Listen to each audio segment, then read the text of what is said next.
Welcome back to our High Performing Teams video course, and today we're going to address a very practical topic. You're called into your boss's office and he says, Ken, you know that project we've been waiting to start for months? That really important one, it starts tomorrow, and you're the project manager. And here's the guys and gals who are on your team. Can you get started immediately? So a wise manager will try and do some work with the team first to get them into shape.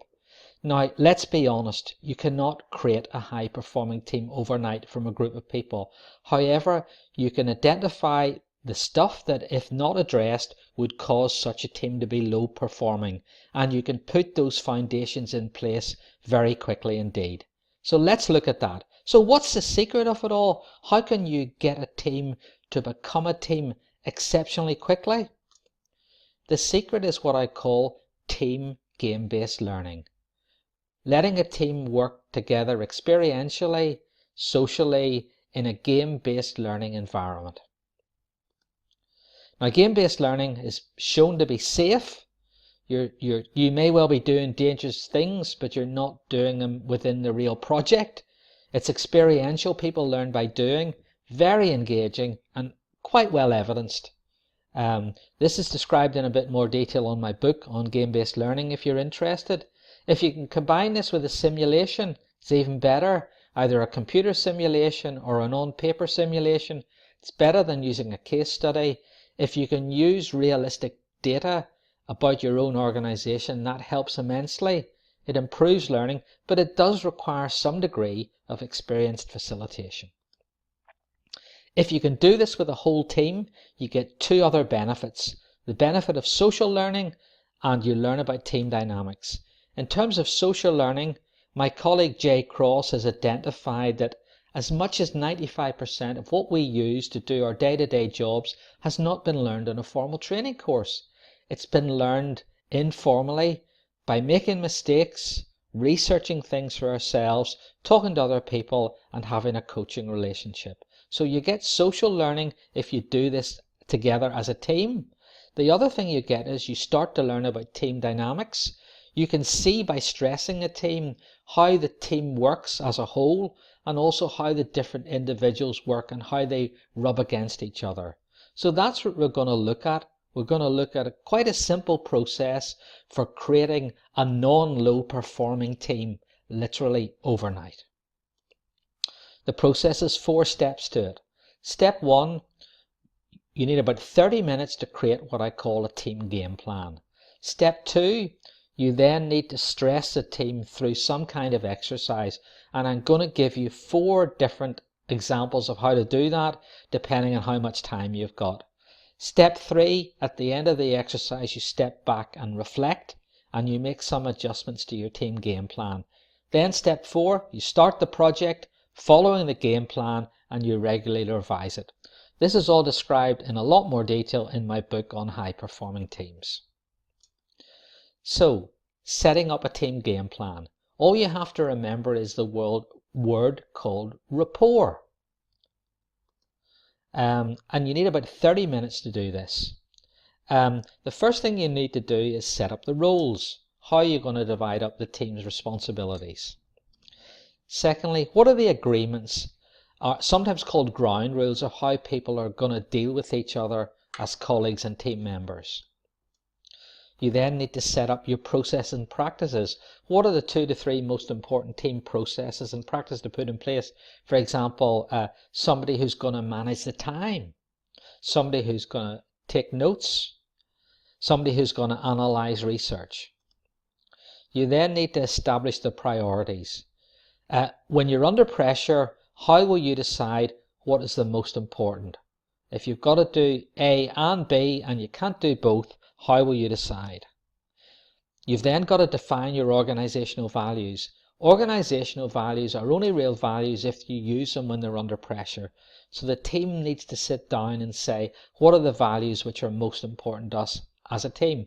For example, every member voice heard might be a value. But then when you find yourself under pressure, it turns out only 2 or 3 people get their voices heard. So this is when you see whether you have organizational values or not. Number 6, we need to decide what are the results, what are the minimum results, what are the must-haves. We must not perform worse than this. And finally, number 7, which is your stretch or your targets. What's our ambition to exceed our minimum performance levels? If you go through these 7 steps, they all spell rapport. You need about 30 minutes. You've got your first draft of a team game plan. So what happens next? Well, the next stage is you're going to try and stress test your team. And I'm going to show you 4 different ways you can stress test your team. If you have 60 minutes, you can run what I call the team pressure cooker exercise.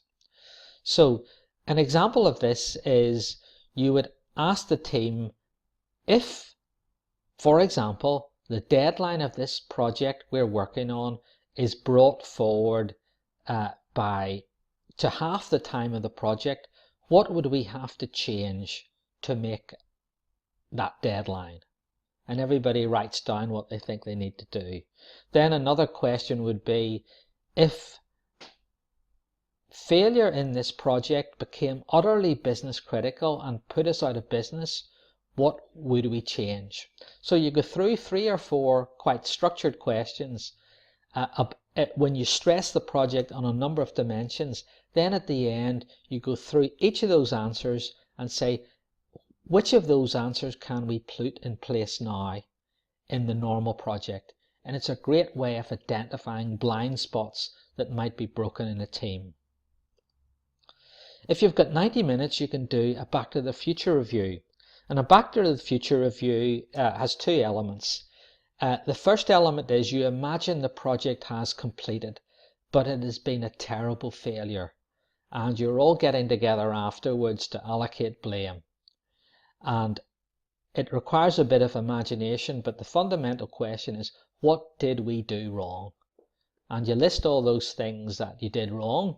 The second part of the Back to the Future review is the project has been an amazing success and you're getting together to hand out rewards and credits and bonuses.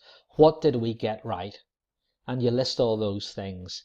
Then when you've got your bad list and your good list, you sit down and say, which of these things do we need to address now?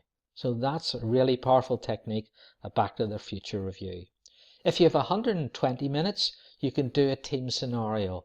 For example, if say you're working in the cruise industry, you might have a little on paper or on PowerPoint scenario where you have an outbreak of an epidemic on the ship.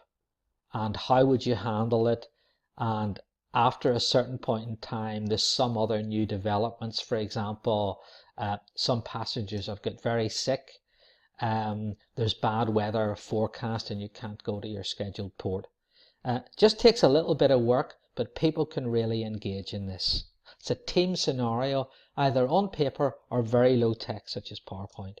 And finally, if you have about 240 minutes in total, you can do a whole team simulation where you're running a business together, or you're running a change management project, or you're doing some other joint endeavor. And if you want to find out more about these team simulations, just visit www.dashboardsimulations.com, where there's about 25 different simulations that could help you here. So now you've stress tested the team. Everybody's having fun, but they should be under a bit of pressure as well. It comes to an end, and now you have an opportunity to reflect and adjust. And you can do this most effectively by just a few well-considered questions. I've got 5 questions here. You probably don't need all 5. So the first question is, how well did we perform as a team in terms of the goals of the exercise? Did we do very well? Did we meet the goals? Did we exceed the goals? So that you have a reality check of what was the actual outcome. Now, secondly, as a team, what did we do well? And how do we make sure we don't carry that, we don't lose that? So this is really an appreciative inquiry. Here's something we're doing well. We want to do more of it in the future.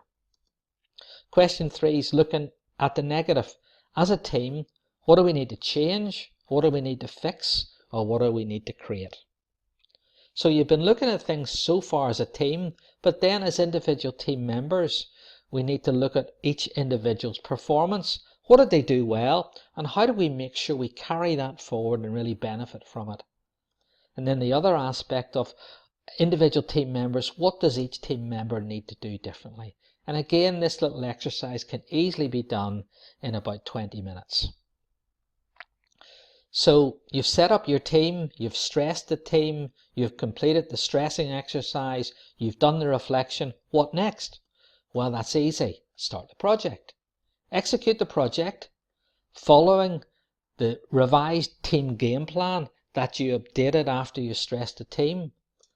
And as you continue the project, just make sure you're reviewing and improving the game plan.